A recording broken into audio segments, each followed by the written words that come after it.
Ẹ̀yin èèyàn ilé èwo lẹ ṣe ẹ káàbọ̀ sí Mashola Gist TV.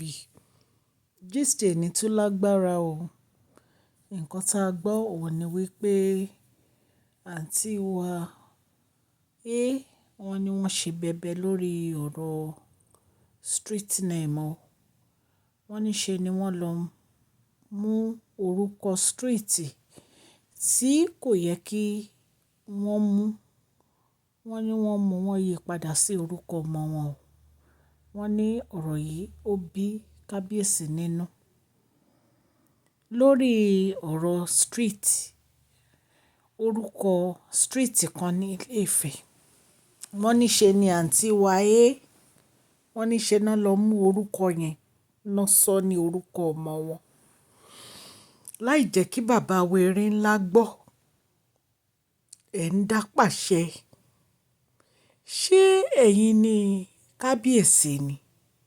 Tẹ́ fi lọ mú orúkọ street tẹ́ fi sọ ọmọ yín. Èmi ò gbọ́ ògbórú nǹkan báyìí rí ṣá. Báwo lèèyàn ṣe máa dá irú nǹkan báyìí ṣe? Láì fi tó kábíyèsí létí. Wọ́n ní ìgbà tí kábíyèsí gbọ́, wọ́n ní orúkọ tí ẹni tí street yẹn ti ń jẹ́ tẹ́lẹ̀, wọ́n ní wọ́n yọ. Wọ́n wá fi orúkọ ọmọ wọn, wọ́n fi sọ street. Wọ́n ló ní òun deserve láti jẹ́ kí ọmọ ní orúkọ street ní Ilé Ifẹ̀. Ipe Crown Prince ò ní ọmọ. Ipe ọmọ ń dẹ̀ deserve láti jẹ́ orúkọ street ní Ilé Ifẹ̀. Wọ́n lọ máa ṣàánú wa o. Lórí ọ̀rọ̀ Crown Prince yìí ṣá, kí ló dé àǹtí wa Kí ló dé tó jẹ́ pé ẹ fi orí ara yín pamọ́? Torí mi ò mọ nǹkan tó dé tó jẹ́ pé ọ̀rọ̀ Crown Prince ṣá, òun ṣá lẹ máa sọ. So nítorí pé kábíyèsí ti gbé ìgbésẹ̀ láti ṣe Ọ̀jájá Park fún Tádéníkáwò, tí wọ́n dẹ̀ ní pé wọ́n ṣe oríṣiríṣi nǹkan fún Tádéníkáwò ní Ilé Ifẹ̀.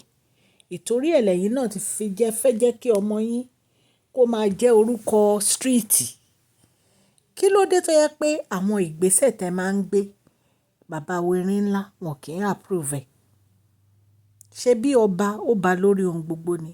Ṣé kò yẹ kí kábíyèsí mọ̀ nípa irú nǹkan báyìí? Wọ́n ní ọ̀rọ̀ yìí di wàhálà gan tó yẹ pé àwọn fámílì àwọn àǹtí wa gan, wọ́n mọ̀ nípa ìgbésẹ̀ ọ̀rọ̀ yìí. Wọ́n ní kábíyèsí dẹ̀ bínú wípé báwo náà ṣe máa ṣe irú nǹkan báyẹn láì má jẹ́ káwọn gbọ́. Ṣé kábíyèsí ni ó máa pàṣẹ fún láti mú street name ni àbí state? Nítorí pé èèyàn kò kí ń ṣàdédé lọ gbé orúkọ street sí orí street. Ó ní láti ní àṣẹ ìjọba nínú. O kò ṣàdédé, o kò wú òpó tó wà níbẹ̀ tó ti kọ orúkọ street sí, o yọ kúrò wá fi tọ ọmọ ẹ sí. O wá ṣe street, o ṣe street name, o wá lọ rí mọ́bẹ̀. Ṣé èèyàn ṣe irú nǹkan báyẹn ni? Èmi ò gbọ́ rí o wípé èèyàn lè ṣe irú nǹkan báyẹn. So ìyàlẹ́nu ló jẹ́ nígbà tá a tún gbọ́ ìtú tí àǹtí wa tún pa o lórí ọ̀rọ̀ wípé wọ́n fẹ́ yẹ kí ọmọ wọn kó máa jẹ́ orúkọ street ní Ilé Ifẹ̀. Èmi mọ̀ pé gbogbo owú jíjẹ tẹ̀ ń jẹ yìí, ọjọ́ kan ẹ máa realize. Ọjọ́ kan ẹ máa realize honestly. Because ẹni tẹ́ ń bá jowú gan kò ráyè tí kò rí ti yín rò. Ẹ̀yin ṣá àwọn nǹkan tí ò yẹ kí ẹ máa gbé lọ́kàn, ẹ máa gbé lọ́kàn. Ẹ wo lórí Rónkẹ́, ó ti jáwọ́. Ó ti sọ fún yín pé kẹ́ ẹ tọ́jú ọmọ yín, kẹ́ ẹ fi Queen Naomi sílẹ̀. Nítorí wípé gbogbo eré tẹ̀ ń sá yìí, ilé ayé yìí asán mà ní. Kéèyàn wá máa sáré kádàrá. Asán ni ilé ayé. Èèyàn kan ni mo gbọ́ tó kú nísìn tó yẹ pé wọ́n sun náà ni. Imagine wọ́n gbé òkú ẹ̀ báyìí, wọ́n dẹ̀ gbé sí inú iná wọ́n sun. nítorí pé àwọn ọmọ wọn ò lówó tán fi máa sín. Imagine.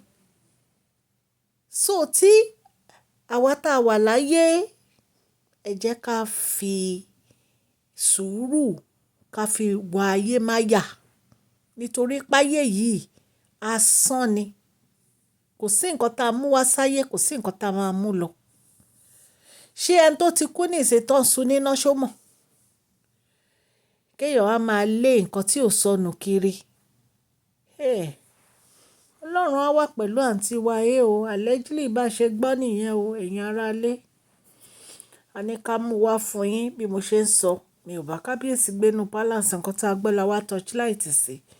Orúkọ mi ni Máṣọ́lá, Yorùbá ni à ń sọ lórí ìkànnì yìí. À ń sọ nítorí pé a fẹ́ gbàgbé àṣà àti èdè wa. A dẹ̀ tún sọ fún ọ̀pọ̀lọpọ̀ àwọn tí wọ́n gbọ́ Gẹ̀ẹ́sì. À ń sọ̀rọ̀ nípa celebrity gist, royal gist, politics àti gbogbo nǹkan tó ń ṣẹlẹ̀ ní agbègbè orílẹ̀-èdè bàbá wa ní ilẹ̀ Nàìjíríà. Tẹ́ bá ti subscribe, ẹ tẹ notification bell yín so that tá bá ti post any gist ẹ máa rí. Òkè òkè ni ọlá yín á máa lọ. Ọlá yín ò ní lọ ìsàlẹ̀ láéláé. Gbogbo ẹ̀yin new subscribers, mo dúpẹ́ lọ́wọ́ yín. Ẹ ṣé ẹ kú àdúrótì. Gbogbo ẹ̀yin new subscribers tẹ́ ẹ ṣe darapọ̀ mọ́ wa. Gbogbo yín pátápátá ni mo kí.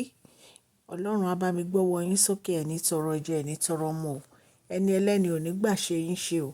Gbogbo nǹkan tí ẹ bá ń wá, a máa yọrí sí rere. Ọdún tó ń bọ̀ 2025, èmi àti yín làjọ máa wọnú ẹ̀ ní agbára Ọlọ́run. Wọn ò ní wá èèyàn kankan tì nínú wa o. Please share this video, like and subscribe. God bless you. Ẹ má gbàgbé kẹ́ fún fídíò yìí ní thumbs up o. Mashola Gist TV. Love you all.